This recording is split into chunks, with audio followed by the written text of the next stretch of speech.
What's next for you, man? We haven't seen you out in a while in Sky Sports, on a Sky Sports card. We only seen you in Wembley. What's next for you? What have they told you? Well, hopefully we can get on another London card, which should be in October. Hopefully, I'm hearing. I'm not sure when exactly, but it should be around that time. So that'll be the next time that I'll be fighting. Hopefully, get the same results as the last one. Do you know what the funny thing was? I was reading somewhere about you that in 2019 you were in the African. Was it the African Games? Yeah, the African Games. Yeah. I did compete for Congo, DR Congo. How did that end up? How did that end up happening? So at the time, I was looking to actually turn professional.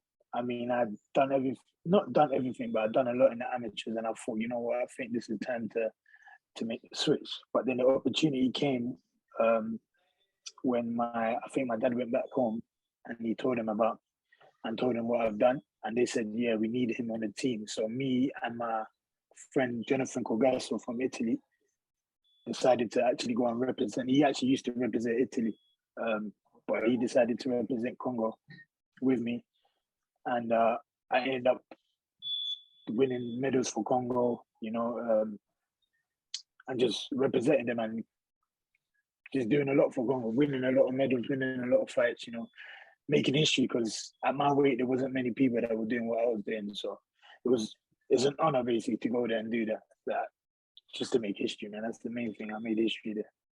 It sounds like it. Where were they held at that point in the 2019 games? Where did you have to go? Whereabouts in Africa? Oh, it was in Morocco. So when I got there, the national team coaches didn't know me at first, because the head of the sport committee just wanted me to compete just because he heard of what I've done. So he wanted me to compete. So I trained in the UK, but then I went there like a week before the competition started and started to prepare with them. But the coaches didn't like me at first. They didn't like you? Why? They didn't like me because they felt like this guy hasn't trained with us, wasn't in camp with us, but now he's come and he's joining the team and he's going to take someone else's spot. But that guy that was taking his spot, he wasn't really a super heavyweight anyway. And and he didn't really want to box anyway. I spoke to him after. He didn't really want to box. But he didn't like me. No, the head coach didn't like me at first, you know. And when I got there, I'd forgot my running shoes. So in the morning, I must have put on my boxing shoes to go for a run. And they were cussing me, and I can hear them. They're cussing me. I'm like, this is going to be tough. So anyways, I think in the afternoon, they told us to come to the boxing gym and to see what we can do, shadow box and skip and whatnot. As soon as they saw me shadow box, they said, "You're boxing. You are boxing." they had that moment, yeah? Yeah. You know what I'm saying? So they realized that my technique was on point and everything. So, and then after a few other people had their doubts because it still hadn't seen me box. There's only word of mouth and them believing with the stuff that I came with, like believing what I told them. So after my first fight, they thought I was in Ningala. They said, "You're gonna kill him. You're gonna kill him," because the way I fought like an animal. I was there up in his face, kept hurting the guy. The guy was tough. He was from Senegal. Kept hurting him and put it on him, and then that's when they started to believe in me.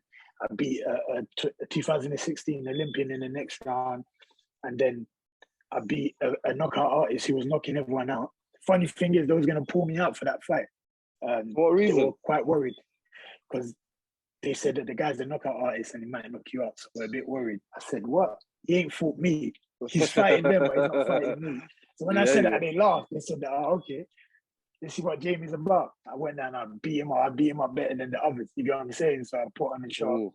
And then in the final, we actually disputed this result because obviously it ended up getting a silver, but I felt like I beat the guy. He went to the 2020 Olympics, but I did beat the guy personally. They took 2 points off him for holding me. Okay. And to be honest, I won every round. So, and then when it was time to read the verdict, the judges were arguing for 20 minutes. And so we were standing in the middle. They were arguing, and then after he got majority decision. Did you hear what they were saying, or? No, I didn't hear what they were saying because we went back to our corners. So once they called him out as the winner, a riot kicked off. People started throwing chairs into the ring, and all people from other countries were storming out, protesting. You get me? So it was a bit of a mad one. We did obviously try and get the results overturned, but obviously COVID happened. After COVID, they kind of forgot about it, and he ended up getting picked for the Olympics just because of that fight. Wow. So that's one of the reasons why I missed that close opportunity to go to the Olympics. One of the reasons. That is wild. That's a wild story. Yeah. So was he the guy, by the way, that was the top dog in Africa? By the way, was he the top dog in Africa? The guy that everybody didn't want him to fight, the super heavyweight that everyone was thinking, no, he's too good. You know, he was good, but I won't say he was the top dog because he did get beat before, but he was really good. You know what I'm saying? Even when he enters competitions with Europeans in it, usually African struggle with Europeans. He beats with the Europeans anyway. He's a 6'6". Obviously he's not slick, but he's a good counter puncher. But I literally put it on him. He didn't know what to do. He got scared. But he was a big dog. But I came over and just made a statement. Man. I made a statement when I got there. That's very wild. Would you have had the chance to join it if it came to the Olympics? Would you have represented Congo? Oh, 100%. That's the country I was going towards because I was ranked number 9 in the world through Congo. So I was like, the flag beside my name was the Congolese flag, you know? So I was ranked in the world. Did they have to restart that, by the way, when they put it down as the United Kingdom flag? Did you have to come down back again? Because I was looking, you were 23rd in Britain at about, was it 300 on just under like the world rankings? Oh, no. That's professional. As an amateur. Oh, as an amateur career. Yeah. Well, obviously I was, even at the time that I was, what was I going to say? Doing the international competition, I was still ranked quite high in the UK anyway, so there was no difference there. No difference. Okay. What do you make of the question is though, we don't really have a lot of African fighters coming through in terms of just international boxing itself. Like the majority of them, do you think like we have a lot over there in Africa? Now we have a lot. The only problem is we don't get the same opportunities because obviously sometimes the funding ain't there, you know, and when the funding is not there, you can't attend the competitions. But when you do go to African competitions, there's a lot of competition. And not only that, when it gets to the Olympic stages and all the international competitions, we're not allowed a lot of spaces. Like in my category, super heavyweight, there was only two African boxers that could qualify. Yeah. But in the Europeans have 4 to 6 boxers that can qualify. So the chances are minimal for us compared to the Europeans and other countries. That is wild, though, to be fair. You should have the option. Africa's a bigger continent.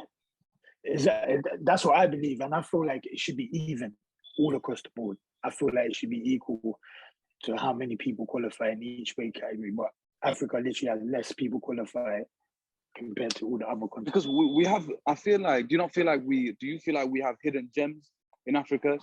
Oh, 100%. Because with the right coaching, the right funding, the right everything, you do get some very talented boxers, and we got a lot of them for sure. That's what I like to hear. So initially, they're a good friend of yours as well. Too Slick Chris just won his belt. Yes. How's he doing after that win against Formella? Oh, he's already getting better, man. The confidence is there. You know, he's already getting better. He's grafting in the gym. But the main thing is confidence, because after getting a win over an opponent like that, you can only get better, man, because the mindset, boxing is 8% the mind, you know, it's a mental game. So as long as you're strong up there, you're going to be strong there and strong physically. So that's what we're going to keep going. So what's next for him then in that case? He's just going to be moving up. Hopefully, probably European titles or maybe just carry on so he can push for world honors. You never know, but there's so many routes that he can take. Okay, it sounds all right. So as well, going back onto Africa, once you finished the Africa Championships, so what happened? What was the next stage after that? What happened after that? Where did you go? I just carried on competing for Congo, but literally just after that, COVID hit. Yes. I did compete during the COVID period, but it was just small competition where I got bronze and stuff like that in the European competitions. But after that, the COVID slowed a lot of things down. There wasn't much boxing, so the only other option was to turn pro. But even to turn pro was a process in itself. So yeah, so it was literally that COVID period is what slowed a lot of things down for me. Probably not only me, the whole world. You know what I'm saying? So it's just that period for boxing was a tough time. Even though I did get to compete compared to others, but it was a tough time for boxing. So what did you do at that time, by the way? So before you turned amateur and like before you turned pro, what was the type of job you were working as? What were you doing? What was your type of job you were doing? I can't even find the word I'm looking for. Literally, I used to just box full-time amateur, and then I would work as a mentor, a learning mentor, in an alternative provisional school where kids get kicked out when they're naughty in school. So that's what I was doing to put food on the table. What was you like? What was you like in school back in the day and stuff like that? No, I was a cool kid. I used to try to be the joker. Well, I was the joker in class sometimes. A bit too much where I got kicked out a lot. Never been kicked out of school, but I used to get kicked out of my class. And I remember messing about a lot in school, just being playful and rough. You know how boys are. You know how it goes. So that was school for me. Yeah. So when did boxing change how you was in general? Like when did you start boxing? I started boxing when I was 18, and I literally had my first. So 18, just about turning 19. Wow. And I had my first fight. I had my first fight when I was 20, just about turned 20. Pretty late. Yeah, pretty late. To be honest, I was supposed to have my fight when I was 19, but I don't know. The club that I was training with at the time didn't have the car. I think it wasn't registered for us to box. So that took time in itself, and I wanted to be at that club, so I wasn't looking to move to a different club just to box. But anyways, that is the reason why I ended up boxing at the age of 20. Because if that wasn't the case, I would have boxed way before that. You know what I'm saying? Okay. As well as that, so like, how did the Skysports deal come about? It's my team. My team made it happen. You know, they got in contact with the right people, Ben Shalom and stuff, and got it sorted just like that. You know. So were you shocked at the time where it was like, yo, Jeamie, we've got Skysports on the phone. They want to sign you. They want to put you onto their cards. To be honest, I wasn't even shocked because of the people that I saw they were signing. So I felt like if they're signing them, surely I can be on the pipeline. I could, and eventually, even if it's not now, eventually I can get signed at a later time. Who's the guys you're talking about that they were signing? No, just like people that came up with in the amateurs and stuff. I'm not saying no one was, but I'm saying the people that came up with. Okay, amateurs, so you fought yourself, and you thought you were better than it because you're a natural competitor. I get what you're saying. Yeah, I'm not saying I was better than them. It's just that if they're getting signed, you get me. I should be getting signed too. I had that in my head, so it's not like it came as a shock. Yeah. It's like in my head, I had it. I was speaking into existence. I said, I'm gonna get signed. And it actually happened. My team put in the work, and it happened. So I can't complain. And I've seen on your page as well. You're signed by Disturbing London. How did that come about? Disturbing London. So that actually came through Too Slick. Very close to Too Slick, and then they were interested and they liked my style. They saw my boxing.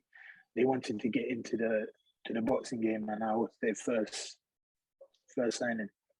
Okay, have you met Tiny Temper? Actually, I haven't met Tiny Temper, but I actually haven't met him. You're signed to the guy. You haven't even met him yet. How long have you been signed to them for? No, say. Well, can you see me? I can see you now. Wait, hold on. Let me put my phone on. Yeah. You get phone calls, yeah? Nah. Yeah, sir. Yeah, phone calls. Sorry, my bad. I forgot to put on plane mode. That's on me. No. Don't worry about it, bro. So, it's not him. He's Disturbing London. There's Disturbing Sports. So Dummy Yeah, Dumi and Tiny Temple, I believe they run Disturbing London, but Dumi with my other manager, Courtney Tucker, run Disturbing Sports. So it's Okay. like it's different. It's different, but it's the same thing, but it's different. You get what I'm saying? Oh, okay. So what do they provide you with just management and stuff like that, or do they just? Yeah, just management and just making sure that I'm on point. You know, commercial stuff like that. That's all. Okay. Have you had any commercial deals since you started with Skysports and stuff like that? Have you had people coming in? Well, at the moment it's obviously slow because I'm at the beginning of my career. But once I start winning titles and start doing bigger things, I believe that it's all going to come in at the right time. And there's always the one thing that we always like talking about, and I always see on your Instagram, and it's kind of wild. But you calling out Frazer Clarke is, I don't know where this has come from. I know you've been asked about this a lot in like your lifetime, but I was just baffled. How the hell did this happen? What happened here? He just tried to disrespect me on TV for no reason. You get me? I've never disrespected him.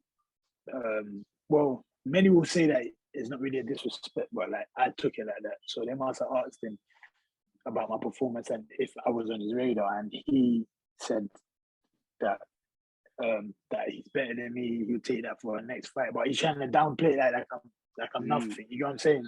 So I took that as a disrespect. So I thought, let me get in this guy's head. So I went online, and he was in my DM straight away. Boom, straight in my DMs.